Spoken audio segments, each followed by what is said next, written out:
also be bad news. It might be Why? good Why news is it? Why because is that going to be bad news? yeah, it might be good news because people are happy. Hey, petrol Yeah. has reduced. Hey, transport will probably reduce. You know, fuel for my generating set will outspend less. But it might be bad news because this shows that the oil prices have dropped and now oil is cheaper, and so subsidy isn't as much as it used to be because oil is cheaper now.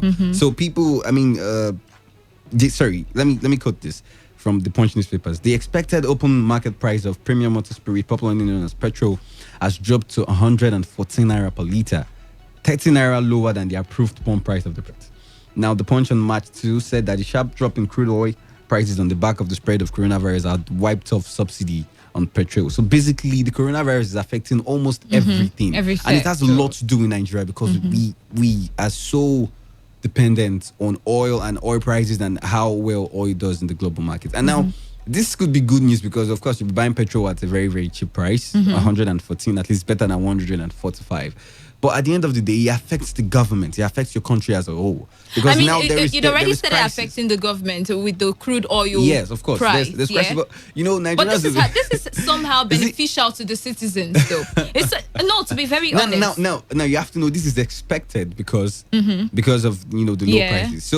So at the end of the day, knowing Nigerians and how we do things, you might not still see a drop in the amount you spend for going to Choba to Rubakoro. You might not see a drop. Well, no, maybe that would change as time goes So on. to you, but is this good news or bad news? yes, apparently it's good news. To be very honest, I think for But the citizens, holistically now, for the citizens, average it might be- Nigerian, this okay. is good news. Why? Because you would be able to buy or get petrol.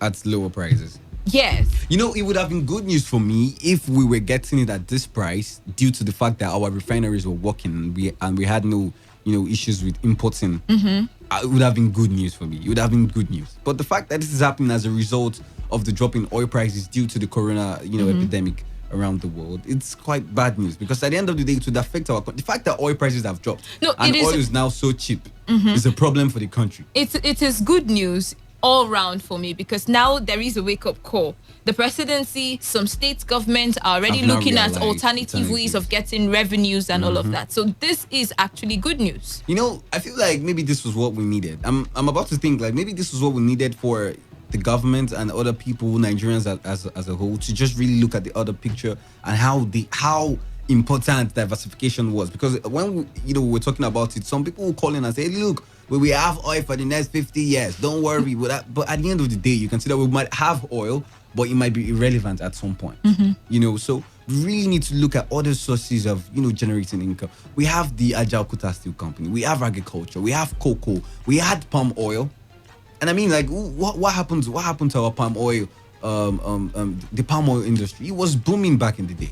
What happened to it now? We still produce palm oil the local way. In defense of the government, yes, somehow palm oil, they're still trying to see how they can revive that particular market, Yeah, okay. especially in Edo State. Yeah, we saw that. Lots of palm oil in Edo yes, State. yes. Lots So we of see a palm lot of trees. work going on with regards to that particular produce. But before we open the phone lines, we can get Can I quickly say something? I went to a store to get something, and then I saw this refined palm oil, like real refined palm oil. It was from a foreign product. Yes. And it was like normal oil. It didn't have the red the way our palm oil is now. The red gummy sticky. Yeah, It wasn't like yeah. that. It was like oil. It was like vegetable oil. It was clear, and I was wondering, is this palm oil? And said it was refined palm oil. I'm like, oh, okay. So we could do this in the country, and yes, of course make we money from could. it. As time goes on, hopefully we'll be able to. So before we open the phone lines, we'll just check the remark from Wole Soyinka with regards to what happened to Sanusi. That's the deposed emir of Kano State. Well, apparently the Nobel laureate has said that Governor Abdullahi Ganduje of Kano State does not have friends who could have advised him against the dethronement of Muhammad Sanusi. Apparently, a lot of people are taking, not alike. A lot of people don't like what went on with regards to the deposed emir. And where the stronger issues would be is the, talks about banishment and all of that. Yeah. I saw this picture of Sanusi on social media. It was shared by someone on social media. It wasn't really confirmed, but I saw the picture of him sitting down in this 2-bedroom apartment in Nasarawa, state, and the emir of that particular community came there to visit him and all that. And I was wondering, people are saying it wasn't banished. We're hearing the reports coming from that part, that news. It's not really it's quite confusing. I mean, we're getting conflicting reports, and we'd really like to know what happened. Apparently, Well, now Sanusi somehow, has sued, yeah. the federal government, the Kano state government as well, for the banishment and also in the dethroning. Well, even when people say that he wasn't banished, at least there's a lawsuit that is coming from Mohammed Sanusi because of his detention. Well, a federal high court in Abuja has ordered the release of the deposed emir of Kano, and then apparently he's taking up the case in court, and that shows that somewhere or somehow we're not getting all the information we need, because everybody was asking who had banished him. Yeah. And then somehow... So who is he suing to court now? The federal government? Well, from what I see in the Vanguard newspaper, the Nation newspaper rather, he's suing the federal government. The federal government? Yes, and the state government, the Kano state government? Yes, over his banishment. Then apparently that would mean, if he's suing the federal government and the state government, that would apparently mean that either the federal government or the state government, or is a combination of the federal government and the state government, even after we've heard that they have no hands. Yes, is responsible for, the banishment and the dethroning and all of that. But first of all, in the first place, when the federal government came out to say they had no hand in it, okay, fine, they could have no hand in it, but they knew about it. You wouldn't just banish the emir of Kano. It's the emir of Kano without at least letting the federal government, the president, know about such plans. And I mean, for the Kano state government as well to say, look, I got orders, it wasn't me. It was just conflicting. So now that Sanusi is suing the federal government and then the state government, it gives us an idea of who banished him. It's either one of the federal government, the state government, or the both of them.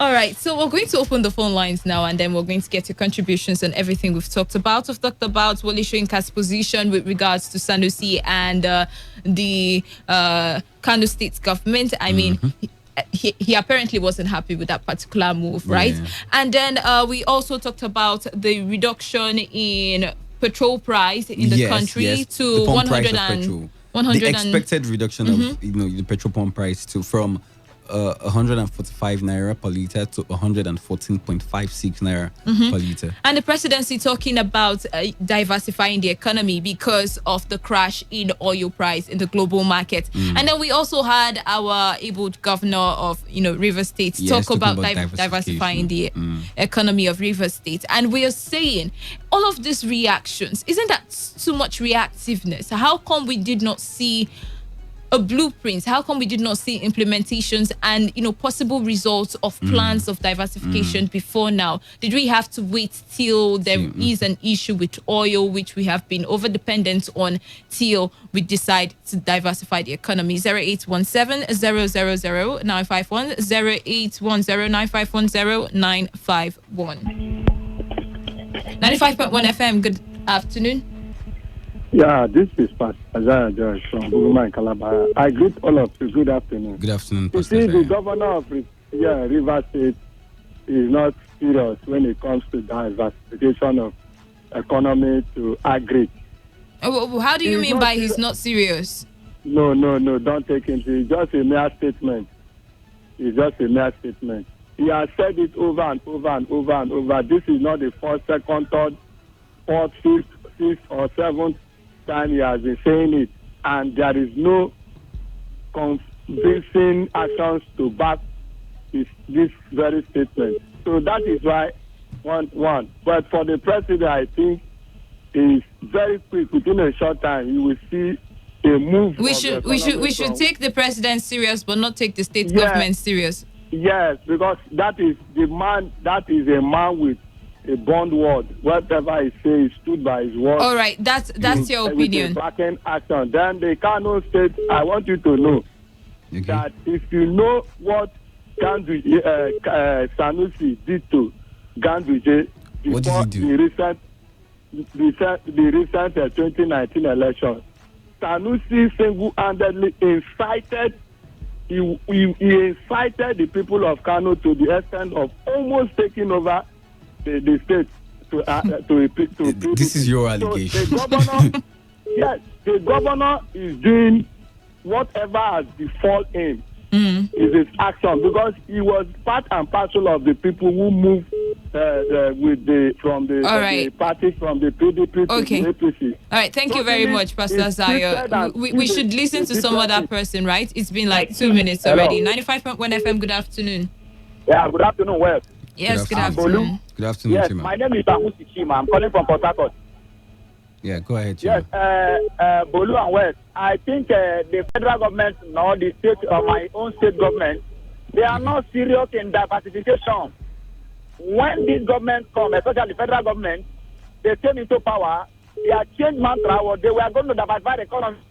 For over 4 years now in office, we are yet to see any effect of that diversification. But wouldn't be unfair? Wouldn't it be unfair to say that you've not seen anything, even in the part of the federal government? I mean, we rice. We have not seen anything. Where? Have you not seen the locally made rice? What? Mention one thing. Now, just because of the Saudi Arabia, they were trying to pull out from OPEC their agreement from OPEC. They flood the market. That is the effect. It's not even corona. Get your facts very well. The extent of the reduce in crude oil is because the Saudi Arabia have flooded the market. They say they are disagreed. They have not fully out from OPEC agreement. That is the problem. You see, so Chima. Okay, just round up already. Yes. So it's affecting. Just look at what's happening. It's affecting us. So what is the effect of the diversification of the economy? What have they done? They have not done anything. The economy remains the way it is. When you look at even the budget, the oil has the major source of income on the budget. So how can you tell me that there's a diversification, there's a process of diversification? There's no process. We are not seeing the effect. Either the federal government or the state government, we are not seeing any effect on diversification. Thank you very much. All right, thank you very much. But then to clear you on the Russia and Saudi Arabia issue, apparently OPEC had proposed that certain amount, there is a reduction in oil pump because of the affected countries affected by the coronavirus, and that didn't sit too well with Russia. And then, yes, apparently Saudi Arabia also wanted to pull out of OPEC, but two of these reasons is why we are having this particular oil flood in the globe as a whole, right? So it's not just because Saudi Arabia wanted to pull out. 95.1 FM. My sister, good afternoon. Good afternoon. This is Ambassador Omomo. Yes, go on. I want to talk about the Salusi and the governor. Okay.